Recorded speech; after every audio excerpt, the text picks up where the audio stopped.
साहित्य सरिता है ये। उत्तर प्रदेश राज्य कर्मचारी साहित्य संस्थान की तरफ से जो ये मशहूर कार्यक्रम साहित्य सरिता चल रहा है, उसमें आपका एक बार फिर से स्वागत है। मैं डॉक्टर हरिओम आपका तहे दिल से शुक्रिया अदा करता हूँ आपके प्यार, मोहब्बत और खुलूस के लिए। कविता का ये अंक आपके सामने हम लेकर आए हैं, ये अपने आप में ख़ास है। हमने, आपको याद होगा कि साहित्य में जो है वो मंच पर जो प्रतिष्ठित कवि हैं, जो गीत, गज़लें और छंदबद्ध रचनाएँ करते हैं, उनको आपके बीच में ला चुके हैं।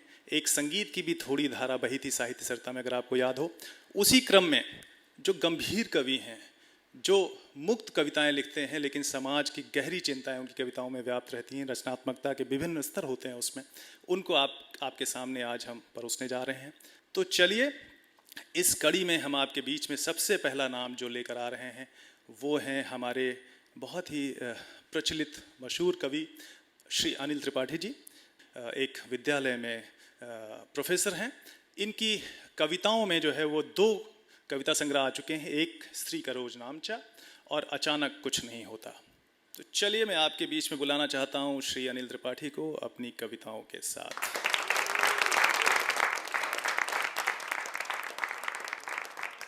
मेरी कविता है जिसका शीर्षक है उजाड़। ये कविता मैं आपके सामने प्रस्तुत कर रहा हूँ। उजाड़। उफ़ यह जेठ की गर्मी, उत्तर पेड़ों का समय, सभ्यता तो प्रकृति की इतनी जानी दुश्मन कभी नहीं थी।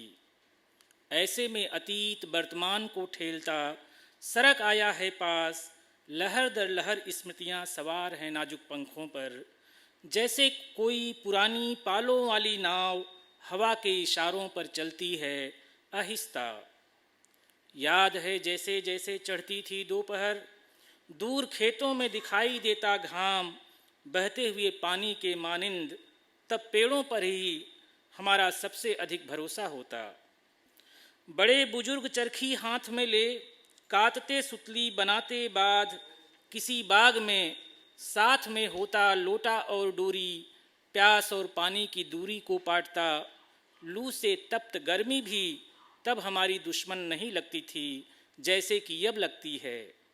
इस माचिस की डिबिया सरीखे कमरे में, जहाँ खिड़कियों से भी हवा को आने की इजाज़त नहीं, जहाँ हम अदहन में चुरते हुए पानी की तरह हैं।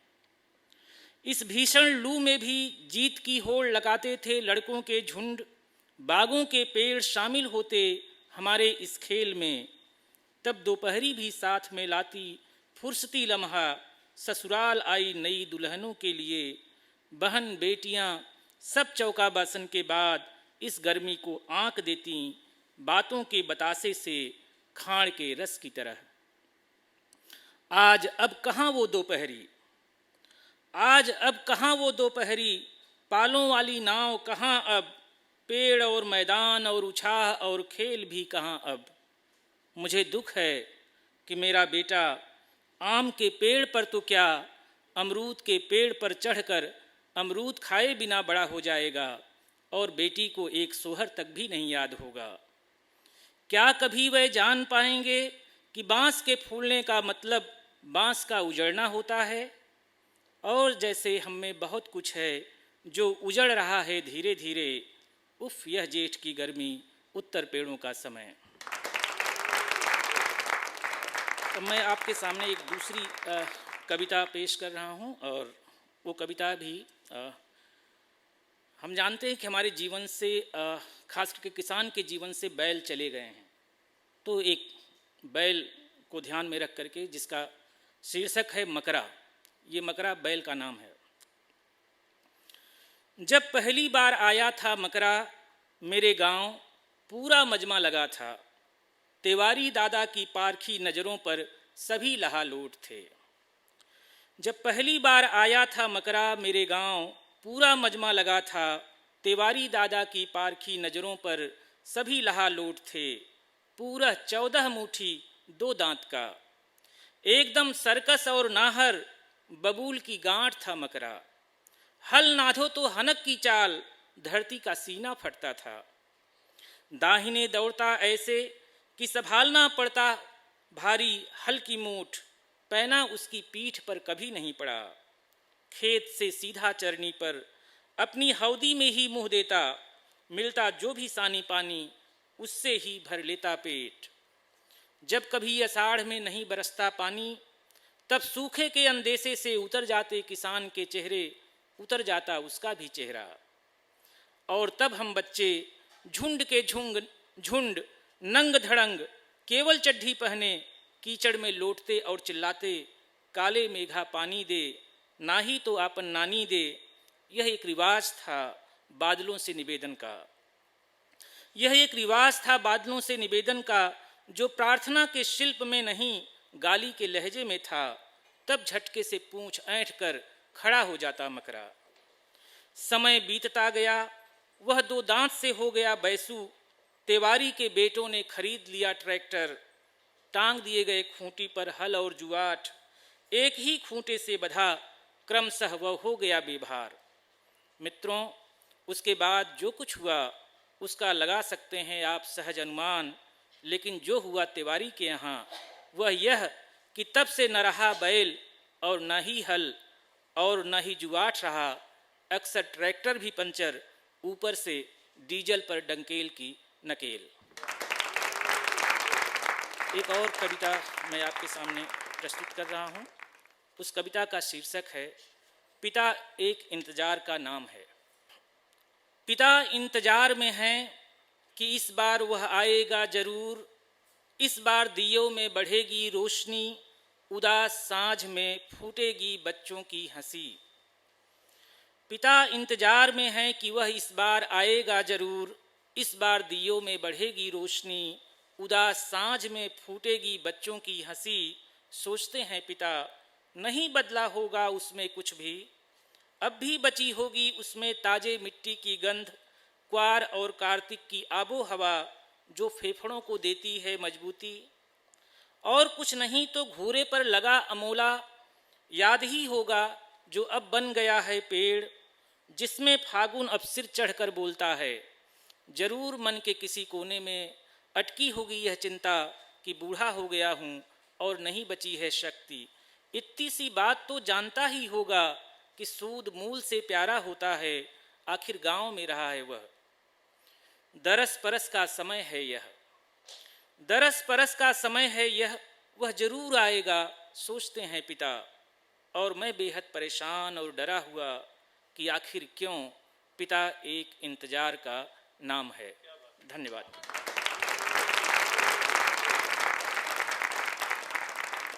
खूबसूरत कविताएं अनिल त्रिपाठी की आपने सुनी। हम जैसे कहते हैं कि कविताएं जो है बहुत तहजीब के साथ, बहुत सलीके के साथ अपने अंदर ज़मीन से रिश्ता, तहजीब से रिश्ता और ज़ुबान से रिश्ता जो है बचा के रखती हैं। शायद कवि का एक काम ये भी होता है।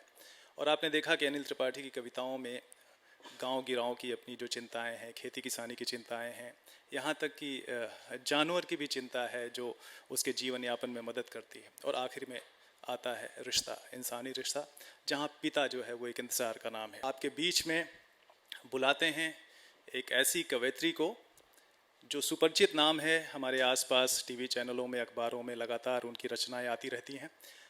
इनका एक आलोचनात्मक एक प्रकाशन है जिसका नाम है देह धरे को दंड, और अभी ये भारत की विदेश नीति पर भी काम कर रही हैं।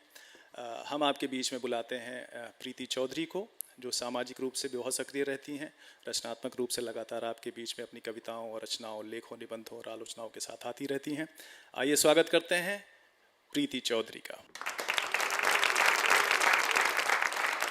बहुत बहुत धन्यवाद। मेरी कविता का शीर्षक है कुलबुर्नी।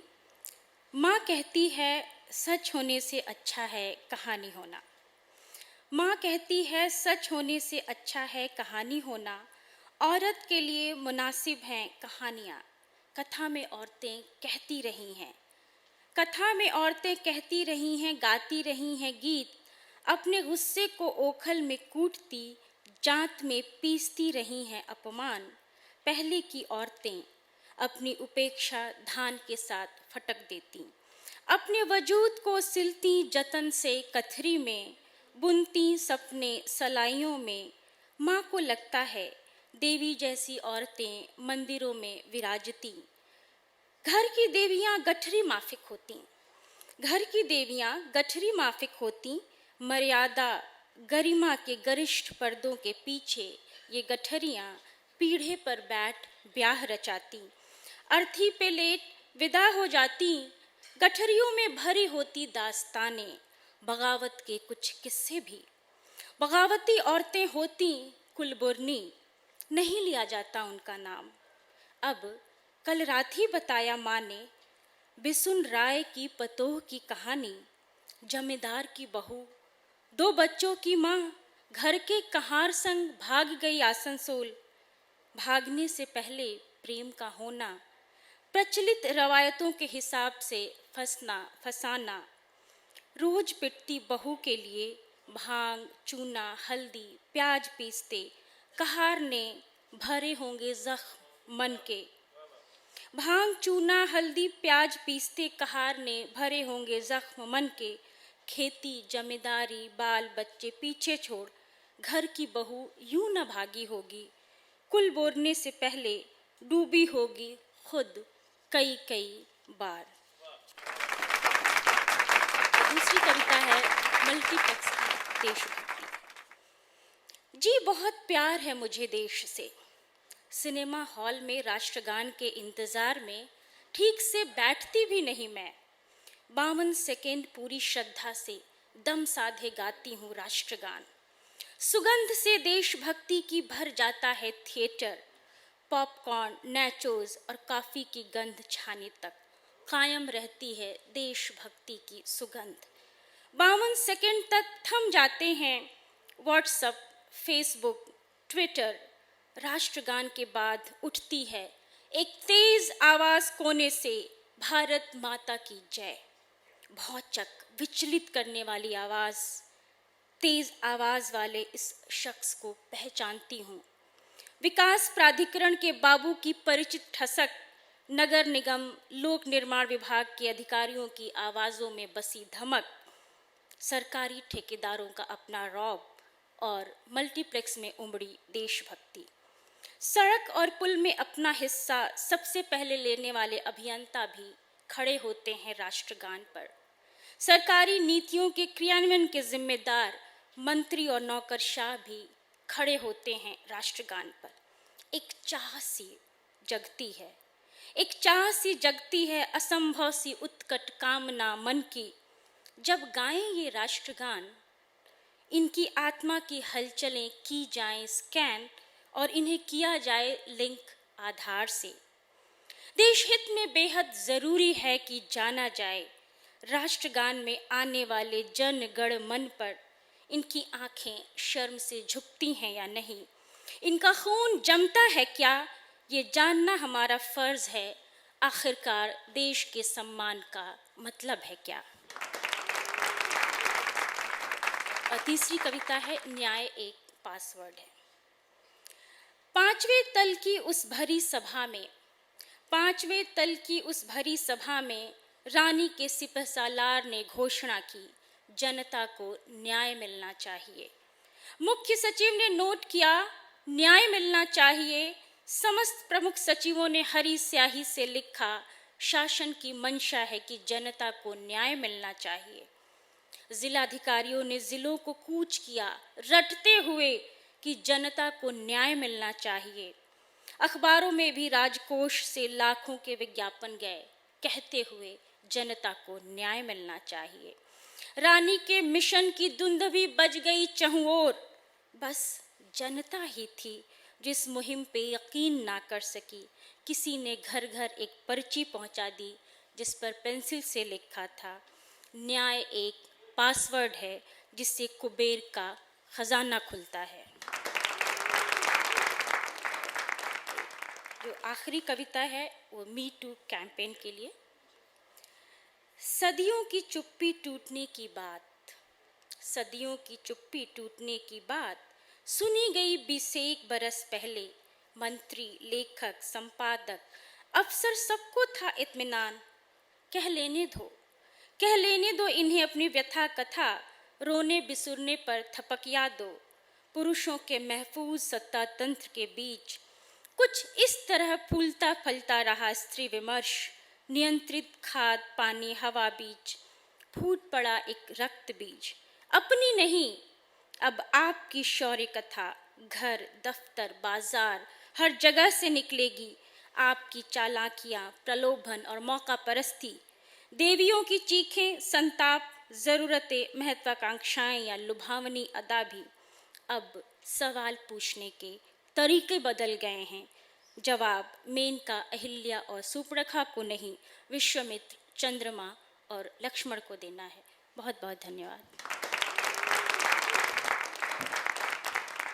प्रीति चौधरी की कविताएं आपको इस बात का एहसास कराती हैं कि स्त्री चेतना का प्रतिनिधित्व तो वो कर ही रही हैं, लेकिन कविता की मुख्य धारा जिसमें पाखंड है, जिसमें देश गांव गिराव की चिंता है, जिसमें शोषण का एक तंत्र है, उसके खिलाफ एक मुखर आवाज़ है। चलिए इस सिलसिले को आगे बढ़ाते हैं। ज़्यादा वक्त ना लेते हुए हमारे बीच में वरिष्ठ कवि, मैं कहूँगा हिंदी साहित्य के पूरे जो रचना संसार के एक वरिष्ठ कवि हैं, वो नरेश सक्सेना जी हैं। और लखनऊ अपने आप में ख़ास इसलिए भी है कि नरेश सक्सेना जी यहाँ रहते हैं। आइए हम स्वागत करते हैं अपने बीच में बहुत सम्मानीय, बहुत ही वरिष्ठ कवि श्री नरेश सक्सेना जी को, उनकी अपनी बेहतरीन कविताओं के साथ।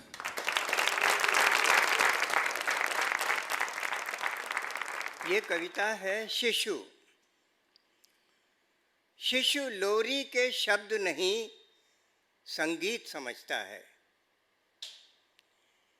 शिशु लोरी के शब्द नहीं, संगीत समझता है। बाद में सीखेगा भाषा, अभी वो अर्थ समझता है। समझता है सबकी मुस्कान, सभी की अल्ले ले ले ले। तुम्हारे वेद पुराण कुरान, अभी वो व्यर्थ समझता है, अभी वो अर्थ समझता है। समझने में उसको तुम हो कितने असमर्थ, समझता है। शिशु लोरी के शब्द नहीं, संगीत समझता है, अभी वो अर्थ समझता है। बाद में सीखेगा भाषा, उसी से तो है कुछ आशा। शिशु लोरी के शब्द नहीं, संगीत समझता है। ये कविता है कंक्रीट। आपस में सटकर फूटी कलियां एक दूसरे के खिलने के लिए जगह छोड़ देती हैं, और जगह छोड़ देती हैं गिट्टियां। आपस में चाहे जितना सटें, जितनी जगह खुद घेरती हैं, ठीक उतनी ही अपने बीच खाली छोड़ देती हैं। उसी में तो भरी जाती है रेत, और रेत के कण भी एक दूसरे को चाहे जितना भींचें, अपने बीच अपने बराबर जगह खाली छोड़ देते हैं। उसी में भरी जाती है सीमेंट। सीमेंट कितनी महीन और आपस में कितनी सटी हुई, लेकिन उसमें भी होती हैं खाली जगह। उसी में तो समाता है पानी। इस तरह कथा कंक्रीट की बताती है रिश्तों की ताकत में अपने बीच खाली जगह छोड़ने की अहमियत के बारे में। ये कविता है उसे ले गए। अरे कोई देखो मेरे आंगन में गिरा, कट कर गिरा मेरा नीम। गिरा मेरी सखियों का झूलना, बेटे का पालना गिरा। उड़ी उसकी चिड़ियाँ, देखो उड़ा उनका शोर। देखो एक घोंसला गिरा। देखो वे आरा ले आए कुल्हाड़ी, और रस्सा ले आए उसे बांधने। देखो कैसे कांपी उसकी छाया, उसकी पत्तियों की छाया जिनसे घाव मैंने पूरे। देखो कैसे कटी उसकी छाल, उसकी छाल में धंसी कुल्हाड़ी की धार। मेरे घाव में धंसी, गीतों में धंसी, मनौती में धंसी कुल्हाड़ी की धार। बेटे ने गिन लिए रुपए, मेरे बेटे ने। देखो उसके बाबा ने कर लिया हिसाब। उसे ले गए जैसे कोई ले जाए लावारिस लाश, घसीट कर ऐसे उसे ले गए। आंगन की धूप छां, सुबह शाम चिड़ियों के गीत ले गए। ऋतुएं, अब तक का संग साथ, सुख दुख सब जीवन ले गए। दाग धब्बे दाग धब्बे साफ सुथरी जगहों पर आना चाहते हैं।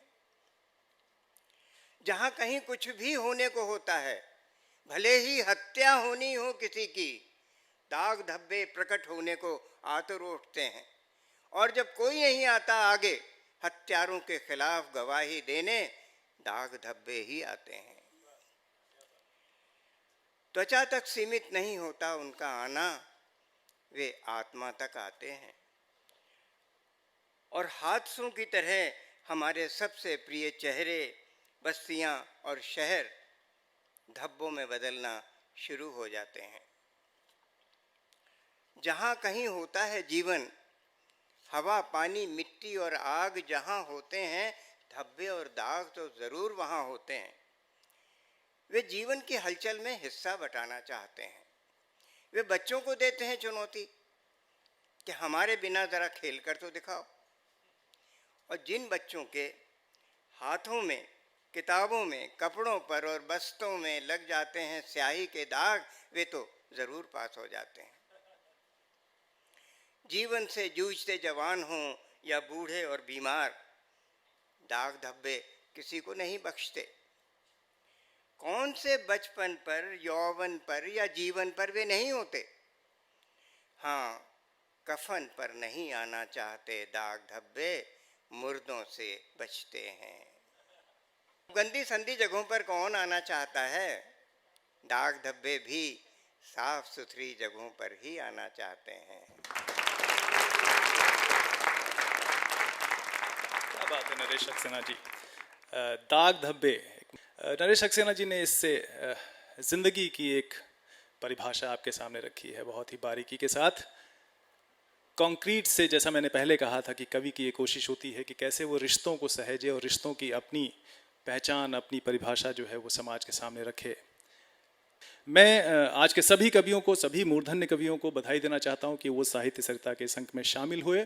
लगातार आपका प्यार हमें मिल रहा है। आप अपनी प्रतिक्रियाएं, अपना फीडबैक, अपनी राय, अगर आप रचनाकार हैं, कविताएं करते हैं, तो वो भी हमें इस पते पर ज़रूर दें। तो साहित्य सरिता का ये अंक सभी कवियों को धन्यवाद देते हुए यहीं समाप्त होता है। अगले शनिवार को DDUP दूरदर्शन पर आपसे फिर मिलेंगे। तब तक के लिए शब्बा खैर, बहुत बहुत शुक्रिया, धन्यवाद।